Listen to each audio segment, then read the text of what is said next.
Hi, hello. I just took a shower. My hair's all wet. Here we go. So books. I used to be a huge book reader, and something happened. I mean, when I was little, my dad remembers me reading books upside down to my friends because I had heard the story so many times that I had memorized it. I have zero memory of this. None. Zilch. But my earliest memory was middle school, just going to the library all the time with my best friend Peggy. Hi, Peggy.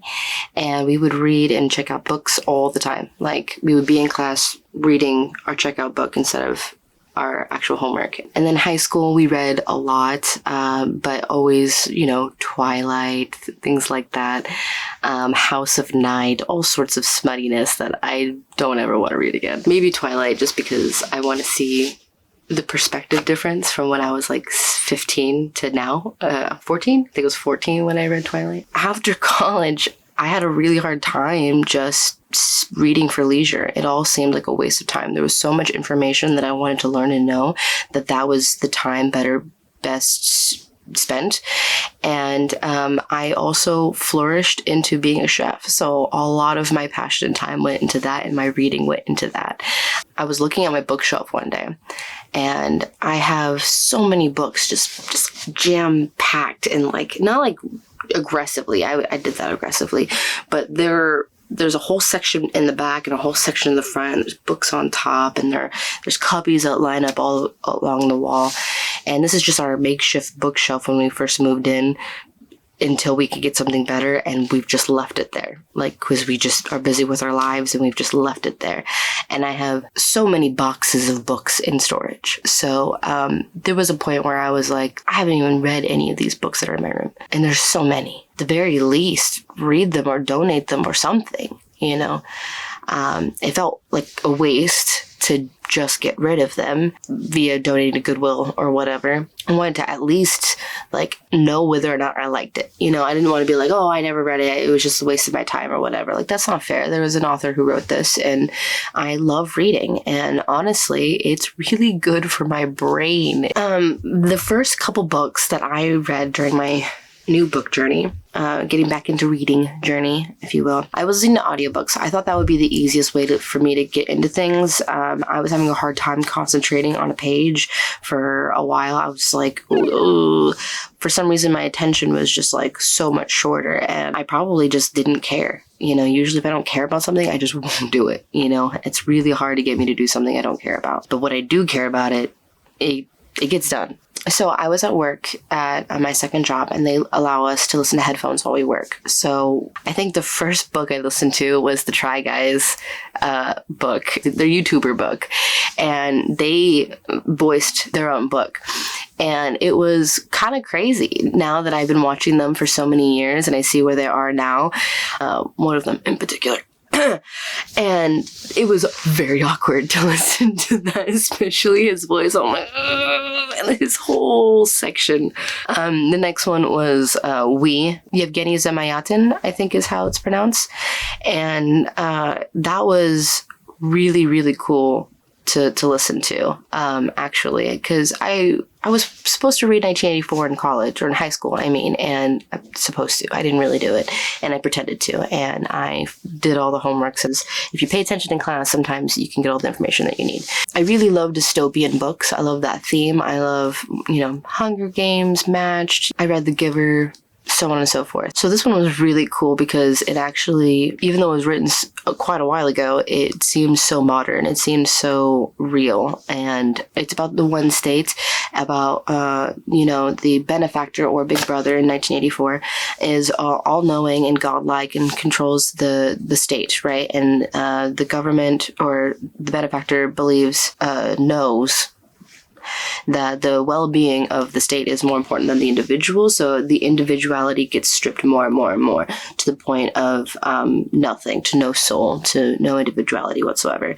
And we're actually in the process of that during the story, where the main character is a full-fledged loyalist to his one state, and he thinks there's nothing wrong with it. He thinks that when he refers to the past, us, let's say. He thinks that we're Neanderthals and sad ancient beings that haven't learned the way yet, kind of thing.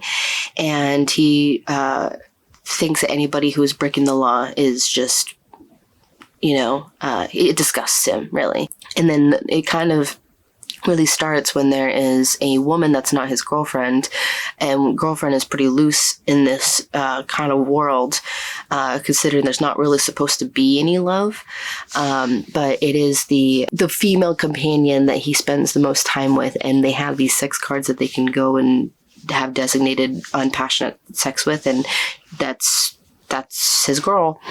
And I think she has been in love with him the whole time, because when he ends up inevitably having this love-hate thing with I-330, all their names are a letter and then numbers, so they don't even have names, really. When he starts getting love-hate infatuation with her by everything that she's doing, which is, illegal and rebellious and things like that. And she has her ways of getting around things, and he's both fascinated and furious by it. And this just, progresses into the inevitable type of rebellion acts that happen and the fallout that happens after that. So I won't ruin anything, because it is different than 1984, and it's also very similar to 1984. So if you've read that book, I don't want to ruin anything.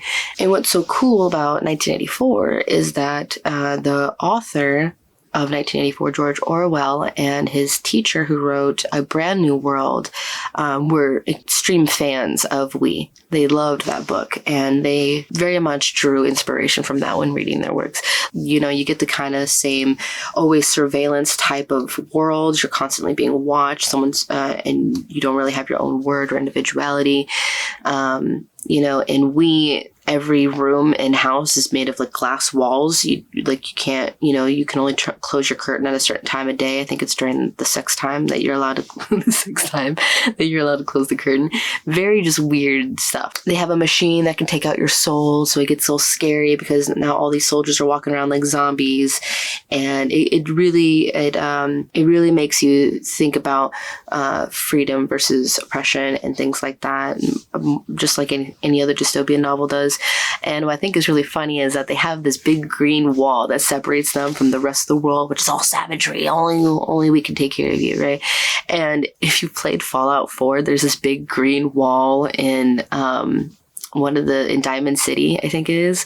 And it's supposed to be this big, it protects us, it saves us. There's this big reveal of corruption in there too. So I think it's really funny that it's like an homage to We. And then that kind of brings us to the next book, 1984, which I already kind of compared it to, but that is the next book that I listened to because I wanted to actually read it for real, not pretend. It was an audiobook still, but I was able to just really get engrossed with it. I feel like I remember things I hear better than what I read, because even when I read them, I feel like when I read these books, I remember mostly the vibe. Not words specifically. I can't remember people's names or their job titles, but I know the essence of what they're doing. In 1984, the main character's name, blanking on me right now, but his job is to redact information and to change word usage that's appropriate based off of Big Brother, the government that they rule under. Big Brother is the benefactor, right? He's the all-knowing, all-seeing, godlike figure that is always watching, and it just means the government's always watching you. You have no individuality. You have no choices that are not being watched, and he has this world broken up in 3 different layers. People who do nothing but watch sports, drink beer, and live just basically really poor people. And most influential, they don't really pay attention to anything that's going on, and they don't really care. They just have things on the background and they live their lives. And anyone to be anything different, they just want them to stay there and to be part of the numbers. And the main character, he is in the middle ground where he kind of works for the government, but he also has absolutely no say, and he just has to go into his everyday in between, just go to work, go home. You're not really doing much. You can only go to the town square to do pro Big Brother things. And this story it really starts when he decides to do something new. He wanted to do something new. He wanted to start writing.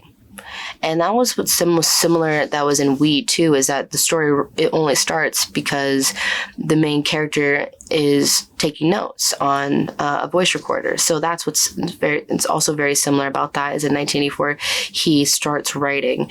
He wants to start recording his thoughts about what's happening and what's going on, even though he knows that he's possibly being watched at all times writing and what he's writing. And he's scared of what would happen if he gets caught. You know, he's in the corner where the dark light is, away from the TV that's also a camera, you know, so he's like trying to like write in the dark. And he's really hoping that nobody can see him, but he has no way of knowing. But nobody has said anything. Nobody's come to his door, so he just keeps on going. You know, he keeps finding these, let's say, clues that lead him to a path. And there is a woman that it works in the same department as him that has made subtle hints and signs that she wants to talk to him, which they're not really supposed to do that. You get assigned that kind of stuff. And so it just turns into this flourishing kind of secretive love affair where they try to find a place to go, try to talk. And they really think that they're onto something when it comes to like a rebellion, just like all the rest. And the rest of the story leads to the repercussions of doing all of those things. And this really messed with my mind in a way, like after I read it for real, because like this was worse than simulation theory or the Truman Show. So yeah, those were the two audiobooks that I listened to first. Physical books.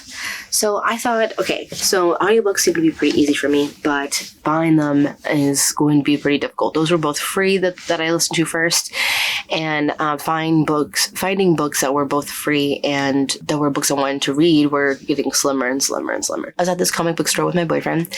We're just going through all the different things that they had, and I wanted so many things, and not everything was expensive. And then I saw a clearance bin, and I'm a sucker for a clearance bin. So I'm going through there, and everything you look in there, you're like, oh, seems like pretty clearance binny things. And then I saw this Box of Light, and it's a cute little manga, and it has like, see the little cat? That's a cat. That's a space cat, and it's a cute little. It's a quite convenient store at the crossroads between life and death. So it's an anthology little series where they tell you how the person died and why they're there, but it starts with, you know, them just in the convenience store and how that's happening. There's even a story with like an ultra anti-corporate propaganda story in there. It's really funny.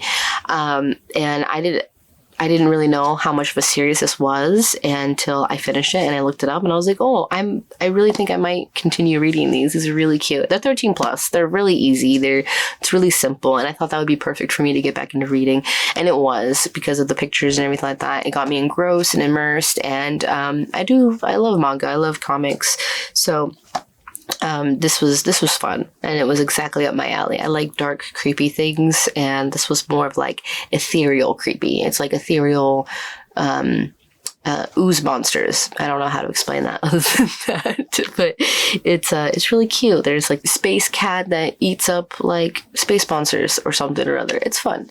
So that was Box of Light by Seiko Erisawa. The next book that I read was the worst book that I've probably read in my entire life, and I actually finished it. I finished it. I didn't DNF it. I wanted to DNF it so bad, but I did not DNF it, and that was The 10th Girl. I don't know who recommended this to me. I tried to find the YouTube video or TikTok video that recommended it to me. I swear it was a YouTuber that I watch that was like, oh, these are my TBR, these are my to be read list. And they explained it, and they were like, oh, I'm so excited about this. And I can't find that anywhere. Maybe they took it down. Maybe I'm making it up. I don't know. But I do know that somebody told me about this. They said the premise, and it sounded really cool. It sounded really awesome.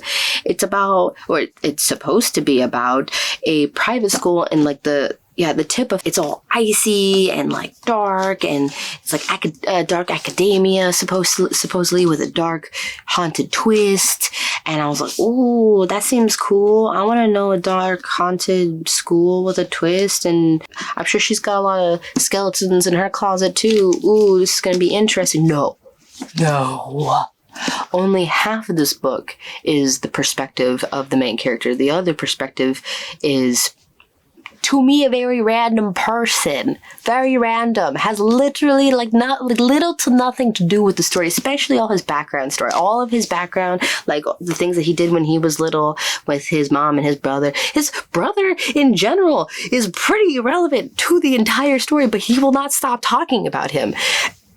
I have so many complaints about this book. I have a little note taker from Clockwork Reader, the green one, and I put so many post-its in that page because there was so many negative thoughts that I had while reading this book, and I have not written almost any notes from any of the other books I was reading because I was liking them that badly, or I was liking them a lot, and I did not like this one very badly. And the ending was the worst endings ever. Just, if you're gonna do that, just do that. You know, don't start one story and then finish off with another. Like, you're not being impressive with that. You impressed nobody with that.